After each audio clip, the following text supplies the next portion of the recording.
Hello everyone, welcome back to the Astrobloke channel. My name is Glenn and I'm following up on a video I did last week, which was to start imaging the Messier Catalogue, all 110 targets that were discovered by the astronomer from France, Charles Messier. In fact, his original catalogue only contained 103 targets, and there were some added after his death by other astronomers, but we won't get picky about it. It's all part of the Messier Catalogue. So I've started in earnest. I've already showed some images and I'm now ticking off the images as I take them, and I actually managed to get out this week and get some more, and I've used a French made smart telescope to help me do the job. So Vaonis have kindly given me a Vespera Pro to evaluate, which is their smart telescope, and it's done a fantastic job, able to capture some good detail, especially on things like open clusters and globular clusters, within 30 to 60 minutes. So it's been really good to be able to jump from target to target and actually get an image of all these wonderful targets. So that's helping me capture this catalogue in good time. So I want to try and get it done, but of course no rush, and there's bound to be some that are going to be way too low or it's the wrong time of year. I'll just have to work on it as I go. I'm sure as the project progresses it's going to get tougher and tougher. If you haven't seen the first video, I'll put a link above me to it, and that gives you a bit of a story, a backdrop on Charles Messier, but more importantly, the reason why I'm doing the project itself. So a young man called Julian from Switzerland, just 15, put together the catalogue. He basically spent some of his time when he was on a break from school putting together the catalogue, so he's got a bit of a write-up for each target, he's got a nice image for each target, and he's put it all in order. And he asked me to have a look at it and would I help him put it out there, and I was really happy to help him out, and it made me think, do you know what a great project, I'm going to give this a go myself. But anyway, I've got some links in my description below, but I'll show you how best to download the catalogue, and it's well worth having a look at for the price of a coffee or a beer. In fact, it'd be a lot less than a beer, but for the price of a coffee you get to keep this piece of work, and Julian's put a lot of effort into it. So if we can support the young man, I think that's a great idea. Anyway, let's jump online and have a look at the best way to get your hands on this catalogue. So if you use one of my links below, it will take you to a website called WHOP, W-H-O-P, and it will give you the prices for buying the Messier catalogue. It's $3.99, whether that be euros, dollars or pounds, and once you pay the price you get a download link and you get a PDF file with the whole catalogue. So when you get online, as you can see here, I've got my account here, I've got my Messier catalogue as a PDF, so I can download it straight onto my PC anyway. But you've got a nice little introduction here from Julian, and then as you work your way down, he's got here how he's marked them out. So he's got like the Messier number, any common name, he's put here info and distance, how if you're a visual astronomer, you want to try and do some star hopping, he's even put information on how to do that, which I think is really nice. So going down, he's used some stock footage like from NASA, but he's got a nice image with each of the target descriptions, and here's the first one, which is the Crab Nebula, which is a supernova remnant. And basically he's got the whole catalogues of all 110 targets, which is absolutely fantastic. He's worked really hard to get this all put together and he's presented it really nicely. So, you know, well done, Julian. And if any of you can support him, please do. I know it's the sort of thing we should do. Get young people into this hobby because they are the future. And hopefully, you know, he might start making even more catalogues. I know he's done one on the solar system and he's also done one on star recognition. I will be having a look at those once I've got my teeth stuck into this one.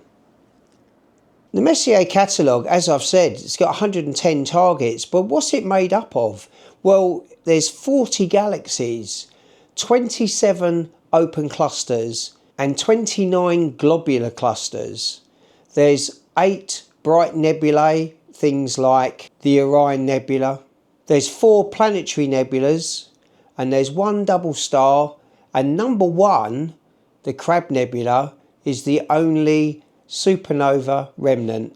So it's made up of quite a variety of objects, and all of these things were just smudges to Charles Messier looking through his scope, but he didn't want to confuse them for the comets he was chasing after, and that's why he made this catalogue. When you think about it, there's a real history involved in all of this, and when you think how painstakingly long it took Charles Messier to build the list, and we're looking at just over 20 years, you know, there's a lot of work gone into that. And so retracing those steps and looking at those targets, it's got quite a nice feel about it. And I think that when I've completed the Messier Catalogue, I might look at another one. I don't know. I quite like the Sharpless targets, so I might look at that catalogue. I will need to find out how many targets there are in it. I think there's quite a few, but we'll have a look and see if that's something that maybe we can move on to afterwards. It'll be interesting. So I mentioned earlier that I started using a smart telescope to assist me in this project, and it's proved to be a really good tool. And I think anyone with a smart telescope, whether you have one of the ZWO C stars or a Dwarf Lab or some other smart telescope like I have with the Vaonis, this is a really good project because the focal length for smart telescopes, this catalogue offers itself to it. Yes, some of the targets are small, but thinking back to the days of Charles Messier, he wasn't using overly powerful scopes, so they're able to capture all of the things that he has in the catalogue, and it gives you a nice project to get your teeth into. I'll be honest, I never really struggle with motivation. I've been doing astronomy now for, well, I've got to be coming up for nearly 6 years, and I still love it as much as I did the day I captured my first deep sky target. I don't jump around the garden whooping and wailing like I did when I very first captured Orion with a telescope and a camera, which was a Canon 6D. But I still get excited. There are sometimes certain objects, I get an image and I'm like, wow, and I love it.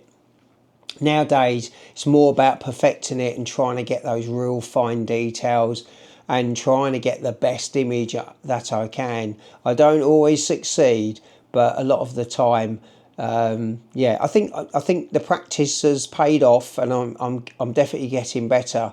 I'm definitely a lot better than I was in my first year. But this is another argument for the smart telescopes. And I was speaking with someone just the other day.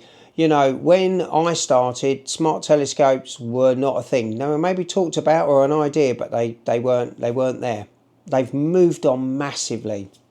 And over the last couple of years, more and more are coming out, and they're getting better and better. Images now that if it had been my first image, I'd have been wowed, absolutely wowed. So when I look at my first images that I took of, say, Orion, and compare it to what a smart telescope can do, the smart telescope blows my work out the water. So yeah, they've definitely moved on a lot, and I can only see them getting better. They take a lot of the complexity out. Some of us love that. I do personally. I'll be honest with you, I'm in my element when I've got buttons and lights and wires and different components and trying to control it all and mastering it. I love all that. But some people don't want that. They just want to be able to just switch something on and just be able to see the night sky. And smart telescopes really do fill that gap. So, you know, it's a really good thing that they're out there and they're doing what they're doing. Right, well, that's enough of me jabbering on. I'm sure you'd like to see the targets I've managed to capture. So I'm going to show them to you now, and then I don't know if you can hear the rain, but it's raining now, so I won't be getting any more tonight. But as soon as the skies clear again, I'll try and get some more of the targets from the Messier Catalogue. So enjoy the objects, and until next time, I'll see you under the stars.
So if you haven't seen the first video, I'll put a link above me over there. Is it over there? Where does it go? It'll be here, won't it?